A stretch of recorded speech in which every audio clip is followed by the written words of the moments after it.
Salut tout le monde, moi c'est Carole Facal, vous me connaissez peut-être sous le nom de Caracol. Je suis artiste en musique, auteure, compositrice, interprète, éditrice, autoproductrice. Ça fait plusieurs années que je suis dans l'industrie musicale.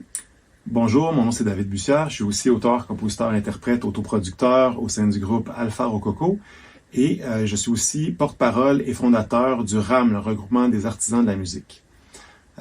Comme vous le savez peut-être, depuis la mise en place du RAM, on a eu plusieurs discussions sur toutes sortes de sujets touchant le milieu de la musique qui, on doit le dire, est en pleine mutation. En marge de toutes ces belles discussions-là, il y a un petit groupe d'artistes entrepreneurs qui s'est créé lentement pour discuter des enjeux liés à notre statut particulier, le statut d'autoproducteur, et c'est un modèle qui est de plus en plus majoritaire, comme on le sait, sur le marché de la musique. Alors, ce groupe, qui est composé de Carole et moi, Andréane Amalette, Philémon Simon, Catherine Durand, Yann Kelly, Jordan Officer, Alexandre Poulain et Debbie Tebbs, s'est réuni à plusieurs reprises et on en est venu à la conclusion qu'il nous manque, selon nous, une association d'artistes entrepreneurs en musique au Québec. Alors, dans ce processus-là, on a exploré les diverses façons de mettre sur pied une telle association. Pourquoi une association d'autoproducteurs, peut-être vous vous demandez? L'idée derrière ça, c'est qu'on croit que ça pourrait, entre autres, s'assurer que les programmes de subvention soient bien adaptés à notre réalité, offrir des services mutuels, comme par exemple des services juridiques, des services administratifs, offrir des formations, entrepreneuriat en musique, fiscalité, mise en marché et autres, et surtout servir de canal de communication, de base centrale pour mobiliser le secteur, faire entendre notre voix et améliorer nos conditions de travail.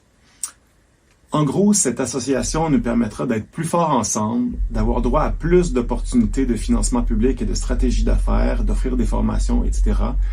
Et la grande idée finalement derrière tout ça, c'est de décloisonner les artistes autoproducteurs et d'unir nos forces. Donc, en faisant cette grande réflexion-là, il y a deux options qui se sont présentées à nous. La première, c'est de démarrer une nouvelle association à partir de zéro, de façon complètement indépendante. On s'est vite rendu compte que c'était pas si simple.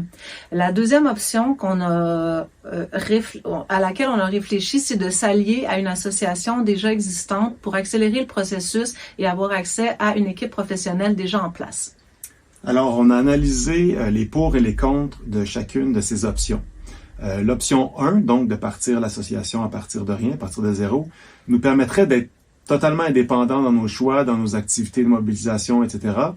Cependant, ce processus-là demanderait beaucoup de ressources et d'efforts et on ne pourrait pas vraiment avoir d'aide financière pour le faire avant 2 ans. Ce serait donc un peu un acte de foi et du travail bénévole pendant ces 2 années avant d'arriver avec ne serait-ce qu'un début d'association.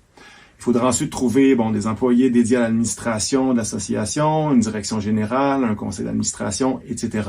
Ça se fait, mais c'est relativement beaucoup d'efforts et on trouve que, étant donné la situation et le besoin criant dans notre secteur, surtout avec l'arrivée imminente de nouveaux programmes à la SODEC pour les autoproducteurs, on a le sentiment qu'il faut agir rapidement et que cette option est peut-être un peu trop incertaine et lente à développer. Et donc, cette option-là, la deuxième, c'est-à-dire de s'allier à une association existante, est apparue pendant notre processus de réflexion. En effet, dans les derniers mois, il y a la SPAC, la Société professionnelle des auteurs-compositeurs du Québec, qui s'est manifestée comme option pour potentiellement représenter les artistes entrepreneurs, les autoproducteurs.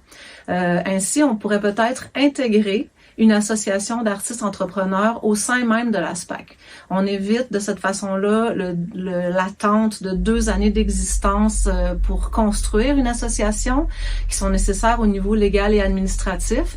Et le bénéfice aussi, c'est d'avoir accès à des employés à temps plein, des ressources professionnelles qui sont déjà existantes à la SPAC, une crédibilité auprès des gouvernements. De cette façon-là, on pense qu'on pourrait commencer dès maintenant un travail de représentation. Alors aujourd'hui, avec ce sondage, on veut vous demander ce que vous pensez de cette idée d'association d'autoproducteurs et laquelle de ces 2 voies, de ces 2 options, vous favoriseriez pour la création de l'association. Donc, le petit sondage, ça prend moins de 2 minutes. C'est hyper rapide. Il n'y a rien de compliqué là-dedans et c'est vraiment important pour améliorer le futur de notre écosystème. On espère que vous allez répondre en grand nombre parce qu'on veut vous entendre. Alors, en vous remerciant de répondre à ce sondage et en espérant vous revoir très bientôt, merci. Merci tout le monde. Bye.